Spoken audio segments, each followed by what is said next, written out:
o nosso Deus. Amém, irmãos. Saudamos novamente a igreja, a todos que nos acompanham nas redes sociais. Que o Senhor mais uma vez esteja falando aos nossos corações. Reconhecemos que todos nós somos necessitados do Senhor e que Ele continue usando de graças e misericórdia para conosco. Oremos, irmãos, antes de lermos a palavra de Deus nessa noite. Estaremos orando para que o Santo Espírito nos conduza mais uma vez na mensagem, conduza os nossos irmãos a ouvirem e nos conduza a obedecer ao Senhor, que realmente nós temos que fazer todos nós, dias após dias. Oremos ao Senhor. Santo Deus, nós mais uma vez nos colocamos diante do Senhor, reconhecendo toda a nossa pequenez, reconhecendo que somos falhos, pecadores, e que não há mérito no homem, que não há condição no homem de expor a Tua palavra com fidelidade, se não for a ação do Teu Santo Espírito Santo. Por isso, mais uma vez, nos debruçamos diante do Senhor, diante da Tua graça, diante do Teu sangue, diante, ó Pai, daquilo que o Senhor derramou na cruz ali pelos eleitos, diante, ó Deus, daquilo que o Senhor chama o Teu povo a estar aqui hoje, para nos submetermos à Tua palavra. Nos abençoe, nos guie e fortaleça os nossos corações, porque somos totalmente dependentes do Senhor, ó Pai. Nós oramos agradecidos em nome de Jesus que fazemos. Amém. Irmãos, eu estaria pregando em Judas, mas recordando e revendo as datas, lembrando desta data tão importante, sim, para a humanidade, nós estaremos mudando o nosso texto desta noite, que estaremos lendo em 1 Pedro, primeira epístola de Pedro, capítulo 1, estaremos lendo do versículo 3 ao versículo 9, lembrando da morte e a ressurreição de nosso Senhor Jesus Cristo, como diversos textos foram lidos na nossa liturgia, e que possamos realmente buscar na Bíblia o verdadeiro ensino, a verdadeira referência e o verdadeiro sentido para a nossa existência, para aquilo que o Senhor fez ali na cruz do Calvário, aquilo que significa hoje a ressurreição, lembrada por muitos, mas podemos dizer vivida por poucos. Que possamos orar ao Senhor e clamar para que Ele nos guie sempre na Tua palavra. Estarei lendo, os irmãos podem estar acompanhando.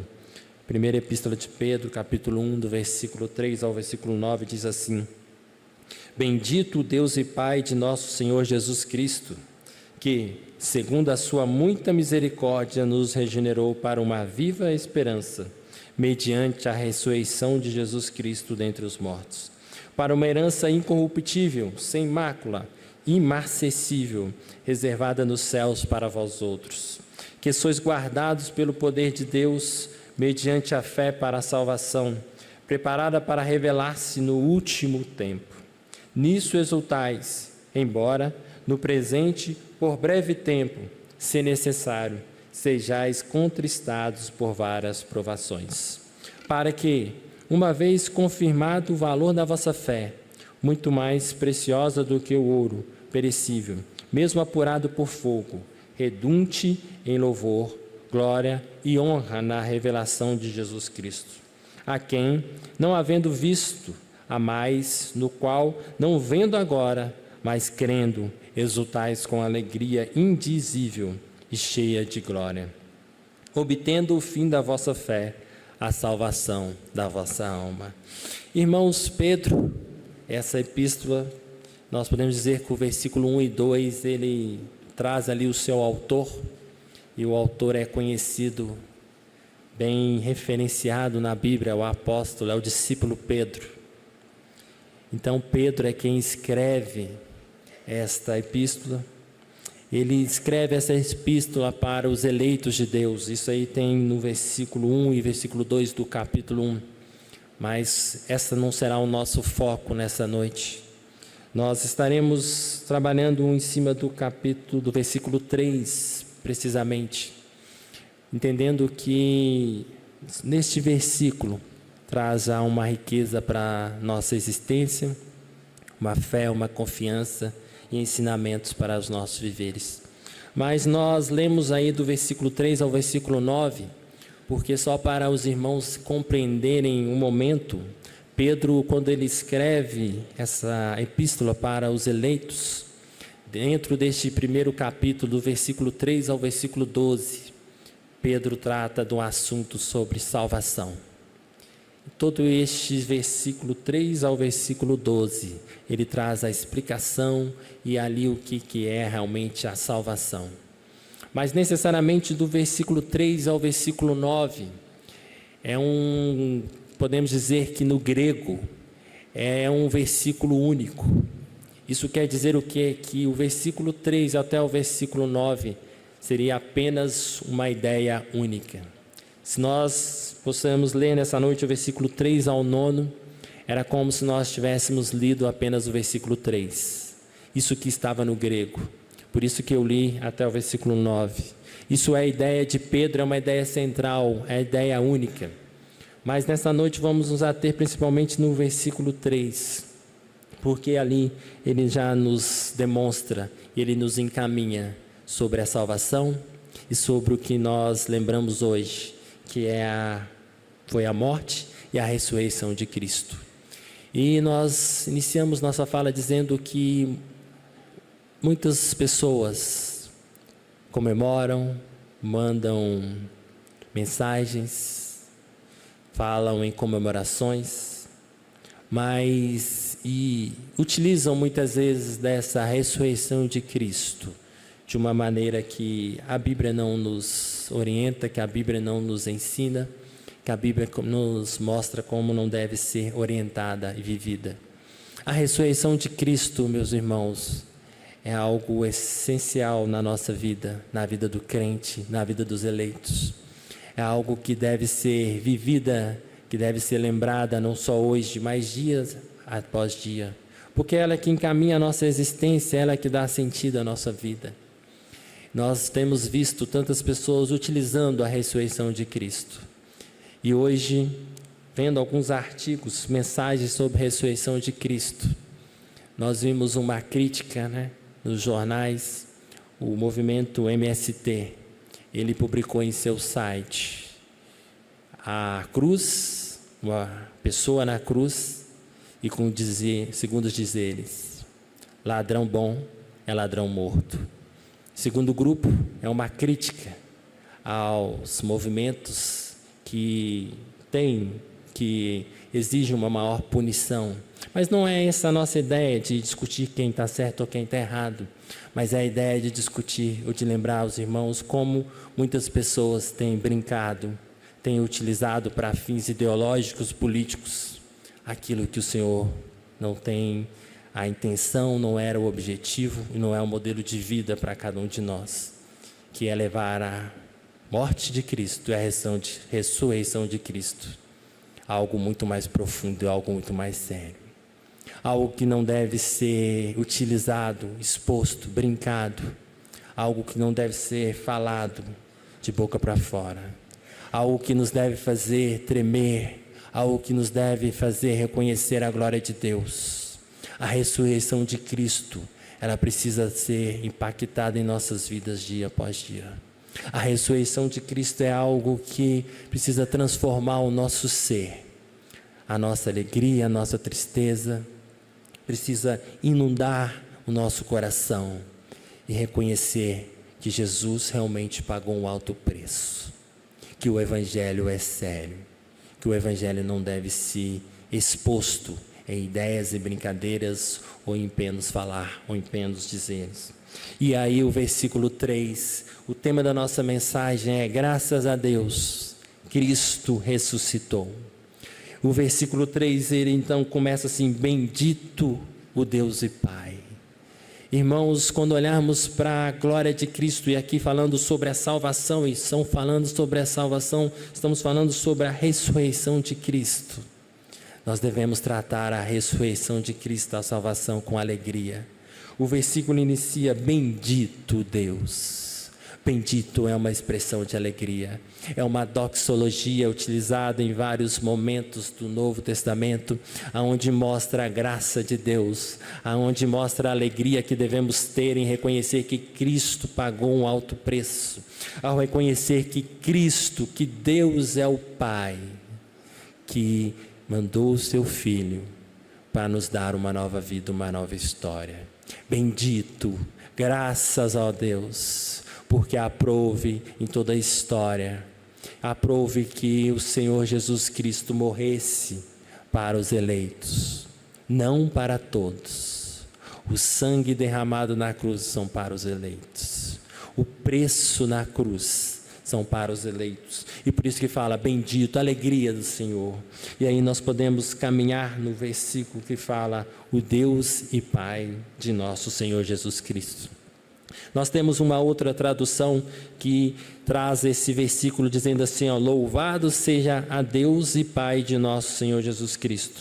Em sua grande misericórdia, Ele nos deu um novo nascimento para uma esperança viva, por intermédio da ressurreição de Jesus Cristo dentre os mortos.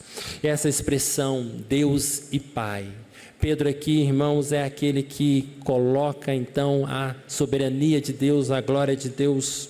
Ele diz assim que Deus se revelou ao Filho, e através disso nós podemos então termos o nosso Pai. Nós temos um Pai. Pedro é aquele, irmãos, que podemos dizer que as marcas do pecado sempre nos acompanham. Se nós falarmos de Pedro, o discípulo Pedro, quem não se lembra que Pedro negou a Jesus? E aqui esse Pedro que negou a Jesus, é esse Pedro que escreve essa epístola com confiança, regenerado pelo Senhor Jesus Cristo. E é ele que escreve que nós temos um Pai que, mesmo deixando as marcas do pecado, Ele apaga os nossos pecados e muda a nossa história. Pedro é esse que foi mudado por Jesus. Pedro é esse que todos se lembram que negou a Jesus, mas Pedro é esse que pregou em Atos para grandes multidões. Pedro é esse que continua pregando o Evangelho nessa época e escreve essa carta. Pedro é esse que testemunhou Jesus Cristo. Pedro é esse que escreve que tem um Pai que apaga, que não nos aponta o pecado dia após dia. Podemos todos marcar Pedro pelo negar a Jesus. Podemos sempre lembrarmos deste erro, mas Cristo, o Pai, é aquele que apagou este pecado de Pedro em Cristo Jesus. É aquele que deu uma nova história. Diante disso, irmãos, nós podemos ter a nossa alegria, a nossa confiança. Dizemos que temos um Pai que nos assiste todos os dias. A morte e a ressurreição de Jesus Cristo nos deu uma paternidade.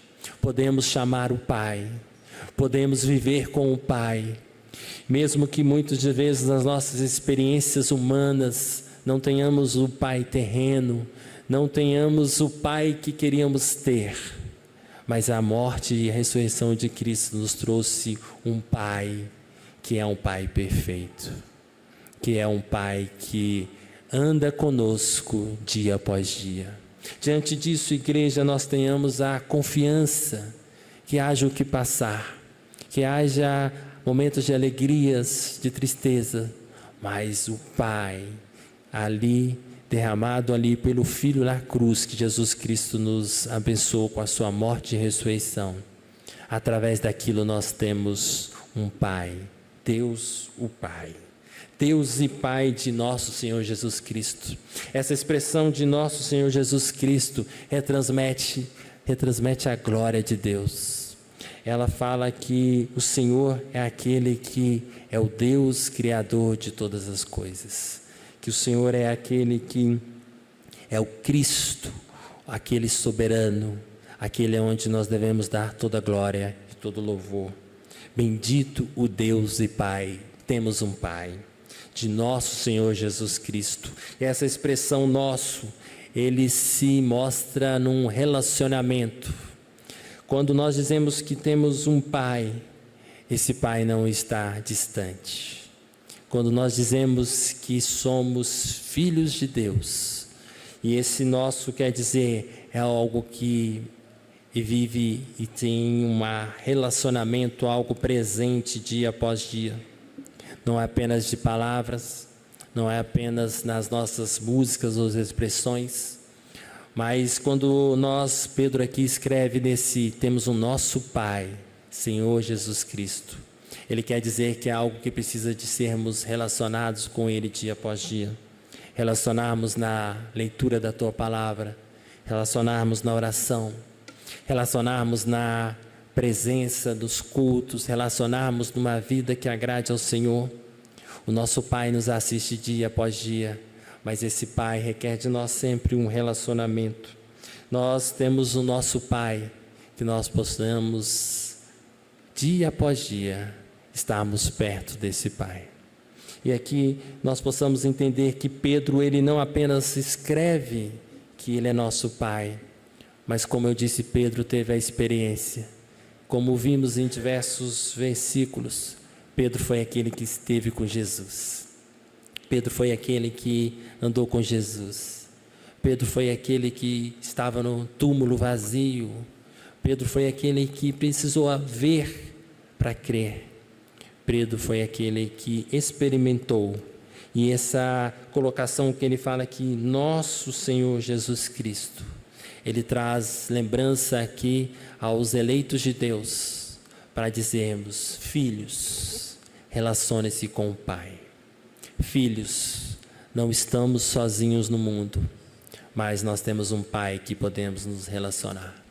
Podemos ter um Pai que não nos acusa a todo tempo. Haverá o tempo do juízo, mas o nosso Pai, Ele tem nos tratado com amor, com graça e com misericórdia. E o versículo continua, que segundo a sua muita misericórdia. Esse Pai nos ama tanto, que devido à sua muita misericórdia. Aqui, irmãos, nos dá a lembrança e nos faz entender que somos pecadores. Faz-nos entender e lembrarmos que somos merecedores do inferno. Nos faz lembrar que nós não merecíamos um Pai, que nós não merecíamos o que o Senhor Jesus Cristo derramou seu sangue lá na cruz, mas pelo amor do Pai, pela ação do Filho, pela sua muita misericórdia. Ele nos trata, Ele nos traz de novo para uma nova vida. O versículo continua e fala que nos regenerou. A outra versão que lemos diz que Ele nos deu uma nova vida, um novo nascimento. Ele nos deu um novo nascimento para uma esperança viva. Aqui, irmãos, Pedro, ele faz essa distinção entre a nossa vida humana e a vida espiritual. Ao dizermos aqui que pela sua muita misericórdia, pelo seu amor, Ele nos regenerou, nos traz o aspecto da salvação que ela é dada por Deus. Não há nada aqui, não há nenhuma ação humana que nos faça nascer de novo em Cristo Jesus, a depender de nós. Tão certo como nós nascemos naturalmente e ali o nosso nascimento não teve nenhuma ação nossa. Foi toda gerada por Deus, até ali os homens no parto, a criança é retirada, não há nenhuma ação da criança. E aqui Pedro então ele faz esse relacionamento dizendo, Deus nos regenerou. Irmãos, a olharmos e a lembrarmos sempre sobre a ressurreição de Cristo e a lembrarmos que temos um Pai, temos que reconhecer que este Pai foi Ele que nos chamou. Não há nada em nós de bom, não há nada em nós que mereçamos, que possamos fazer ou façamos para conseguir este benefício de Cristo. Nós, irmãos, Deus é nosso Pai, porque Ele então nos dá um novo nascimento. O Pai, irmãos, é aquele que nos acolhe, mas é aquele que nos faz enxergar a vida. Irmãos, quando nós lemos as Escrituras e podemos ser edificados pela palavra de Deus, podemos entender e compreender e sair pensativos, transformados, alegres ou tristes quando o Senhor nos fala, é porque o Pai nos revelou.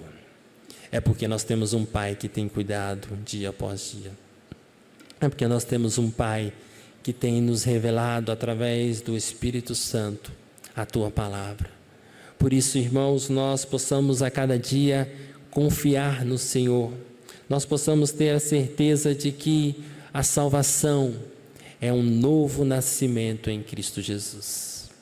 Nós não somos dignos, nós não somos merecedores, mas Deus, na sua graça e a sua misericórdia, Ele ouve por bem chamar os eleitos. Pedro escreve essa carta para os eleitos. Se nós olharmos os versículos 1 e 2, era um povo que passava por grandes dificuldades. Se nós olharmos os outros versículos que nós lemos, a carta nos ensina que no que houver, lutas, alegrias, provações, lembrem que temos um Deus. Lembrem que somos novas criaturas. Isso, irmãos, não requer um compromisso com Cristo. Isso requer de nós uma reflexão sobre como temos vivido esta salvação em Cristo Jesus. Como temos vivido este sangue derramado na cruz do Calvário. Precisamos, irmãos, a cada dia mais nos achegarmos a este Pai misericordioso, bondoso, mas um Pai que requer de nós a cada dia mais um relacionamento. E esse relacionamento exige muitas vezes abnegação, compromisso. Irmãos, que nós realmente amemos ao Senhor, que nós lembremos da salvação que Ele nos dá. Ele nos faz nascer, Ele nos deu vida, estando nós mortos os nossos delitos e pecados. Irmãos, não há como olhar para a cruz de Cristo, não há como olhar para o que Cristo, Deus e o Pai fez, e não sermos a cada dia mais contristados, a nos ajoelharmos diante do Senhor e a agradecermos pela salvação em Cristo Jesus. Como eu disse no início, esses versículos de 3 a 12 falam sobre a salvação, fala sobre a graça que o Senhor nos dá, fala sobre que nós vamos então um dia sermos ressuscitados tão certo como Jesus foi. Isso nos encoraja, irmãos, para vivermos alegres, para vivermos uma vida de compromisso ao nosso Deus.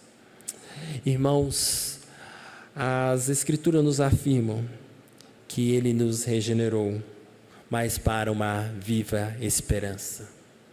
Igreja, há um motivo para que Cristo nos chamou. Há um motivo para que nós estamos aqui agora louvando, engrandecendo ao nosso Deus. Há um motivo da nossa existência. Como somos inativos, passivos no nosso nascimento natural, somos passivos no nosso nascimento espiritual. Isso quer dizer que Cristo fez toda a obra. E Ele fez para que nós vivamos neste mundo com uma viva esperança. A igreja, como nós muitas vezes murmuramos, reclamamos, como nós muitas vezes dizemos que está demorando. Irmãos, o nascimento, a morte, a ressurreição de Cristo e a salvação em Cristo Jesus, Ele nos colocou neste mundo para vivermos o Evangelho, reconhecendo que não somos merecedores, mas para vivermos uma viva esperança. Esperança, o que é ter esperança? É algo pessoal, vivo, ativo e parte de nós. Esperança, irmãos, é saber que como não estamos sós nesse mundo, como temos um Pai, sabermos que o Senhor, no tempo certo, na hora certa, no tempo de Deus, estará voltando entre as nuvens com poder e glória. O Senhor, no tempo certo, estará nos chamando. O Senhor, enquanto vivemos neste mundo, possamos esperar. E essa viva esperança, irmãos, é a convicção do crente para não desistirmos, para não sermos levados por tantas questões mundanas, para não sermos levados pelo nosso coração que é enganoso. O Senhor nos chama a essa viva esperança para descansar no Senhor, saber que Ele é o Pai, que Ele controla todas as coisas, que Ele está no poder de todas as coisas. Irmãos, este texto aqui nos traz calma ao coração, dizer: acalme. Viva a esperança tem o significado de esperar, de aguardar no Senhor. Há o tempo para todas as coisas. Acalme sempre o seu coração. A palavra aqui é para os salvos em Cristo Jesus. E essa viva esperança nos traz que nós um dia vamos estar com Cristo. Não está demorando, a hora certa. Nós teremos a confiança firmada no Pai, do Deus Todo-Poderoso, através do Filho, que tão certo como Ele ressuscitou, nós ressuscitaremos, irmãos. Nós temos a confiança de que tudo neste mundo é passageiro, que a nossa história aqui é passageira. Mas essa viva esperança é dizermos que o nosso corpo não ficará para sempre no pó. A nossa esperança é que Jesus ressuscitou e aqueles que Ele escolheu, aqueles que Ele regenerou, aqueles que o Pai chamou, serão regenerados, serão transformados e ressuscitarão em Cristo para a glória. E ressuscitarão em Cristo para viver em Cristo uma nova vida, viveres em Cristo sem as tribulações deste mundo, sem as tristezas deste mundo, sem os pecados deste mundo. Lutamos dia após dia contra o nosso pecado, contra o nosso eu. Lutamos contra as nossas dores, nossas enfermidades. Lutamos contra as nossas perdas. Há tantas lutas, irmãos, e esse texto aqui, Pedro, ele encoraja a igreja a viva esperança. O Deus, o Pai, nos assiste. Mas Ele não apenas só nos assiste, Ele não apenas só relaciona conosco, mas Ele deixou claro que a nossa vida não é aqui, que o nosso lugar não é aqui. Ele deixou uma mensagem de esperança. Confie, pare de reclamar, descanse no Senhor. O Senhor, Ele irá voltar. Jesus Cristo que ressuscitou, como vimos em Mateus, os discípulos avistando o Senhor subindo, esse mesmo Jesus irá voltar. Todo o nosso sofrimento, todas as nossas angústias, elas passarão e o Senhor Jesus estará nos acolhendo. Este Pai amoroso, este Pai misericordioso, este Pai que nos escolheu. Mas enquanto estivermos aqui, irmãos, igreja, confie, ande, relacione e descanse no Senhor. A viva esperança, irmãos, é dizer que cremos que Deus está no controle de todas as coisas. Cremos no Senhor Jesus Cristo, cremos no seu amor, cremos na sua glória, cremos no novo nascimento, cremos que Ele nos chamou. Imerecedores, falhos, pecadores, que embora o mundo muitas vezes nos acuse, nos aponte os nossos erros, as nossas falhas, a viva esperança é que Jesus Cristo morreu por os nossos pecados. Pedro, quando escreve, ele é aquela experiência de que Jesus Cristo morreu pela sua negação a Jesus Cristo. Jesus Cristo morreu por todos os pecados, antes, agora e os que virão, dos eleitos em Cristo Jesus.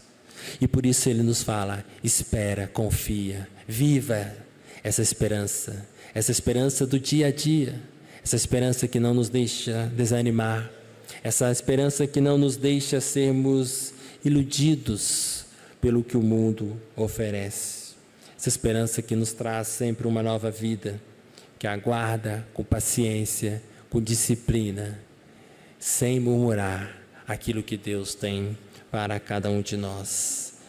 Irmãos, e aí encerrando, podemos dizer este versículo, ele diz assim: mediante a ressurreição de Jesus Cristo dentre os mortos.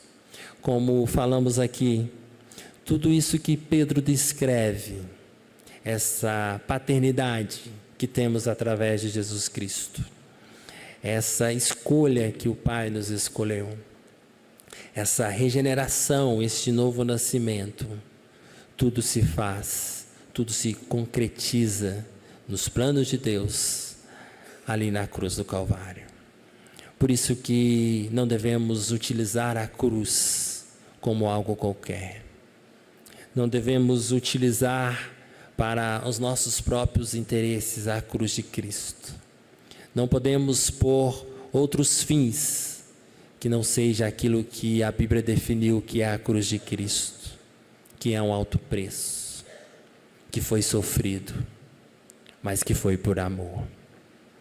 A nossa existência como servos de Cristo, e aqui no versículo 3 ela fala, mediante a ressurreição de Jesus Cristo.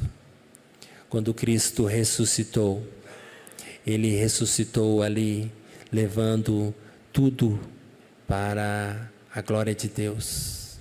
E Ele então ressuscita e Ele garante que os salvos em Cristo ressuscitarão em Cristo.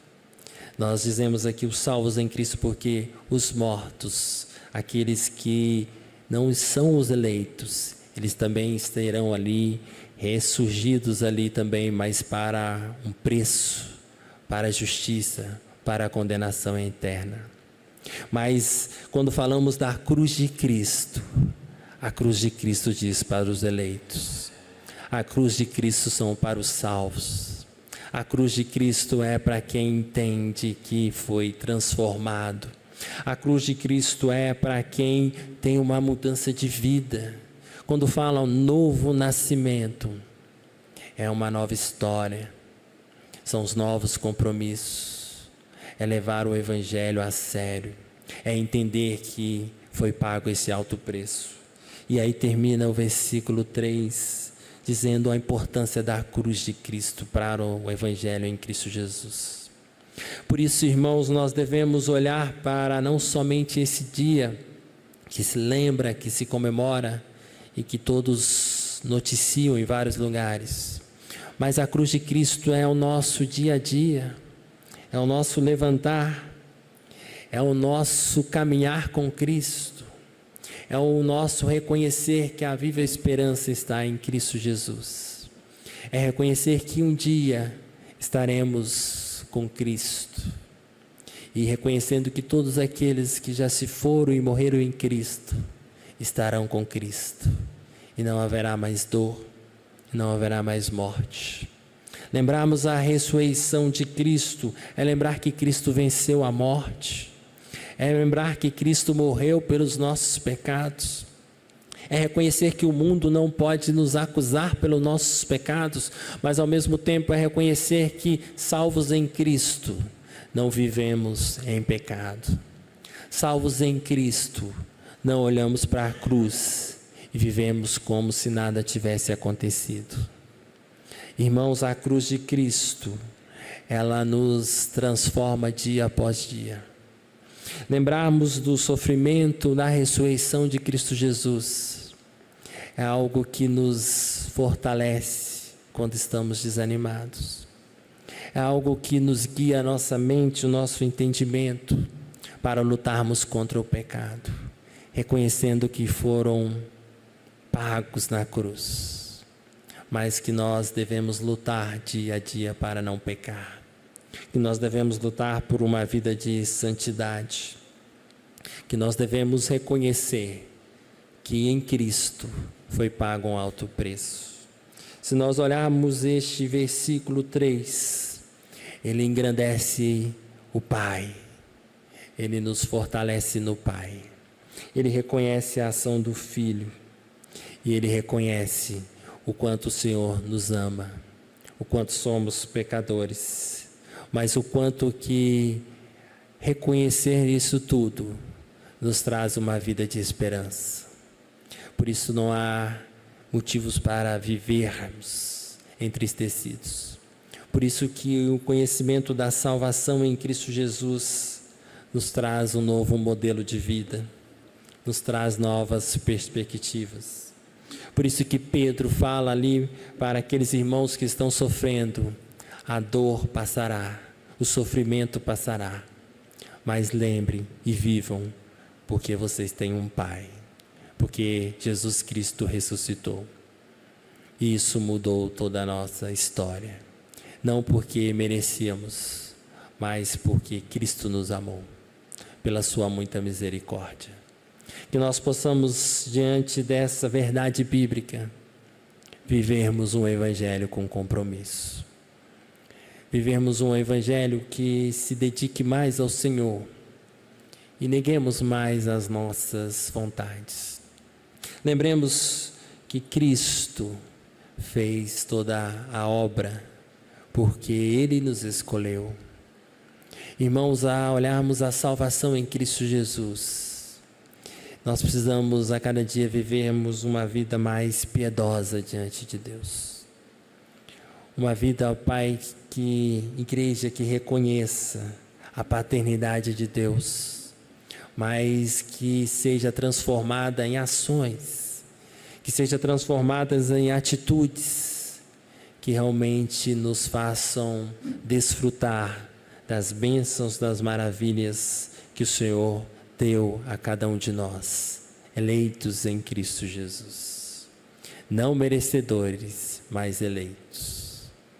Que possamos sair novamente com os nossos corações alegres, fortalecidos, reconhecendo o quanto o Senhor nos amou, reconhecendo o seu poder, reconhecendo a paternidade em Cristo Jesus, mas demonstrando e vivendo isso em todo o nosso viver diário, em todas as nossas orações, em todo o nosso serviço, em qualquer lugar que nós estejamos, possamos viver reconhecendo que temos um Pai que nos assiste dia após dia, um Pai que vê tudo aquilo que nós fazemos dia após dia.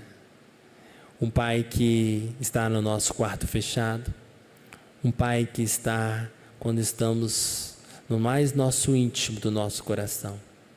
Um Pai que conhece a nossa alma. Um Pai que conhece as nossas fraquezas. Mas lembremos que é um Pai que nos ama.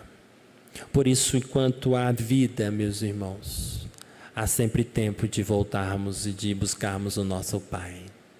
O Pai que através do Filho Jesus Cristo, através daquela cruz, nos deu essa paternidade.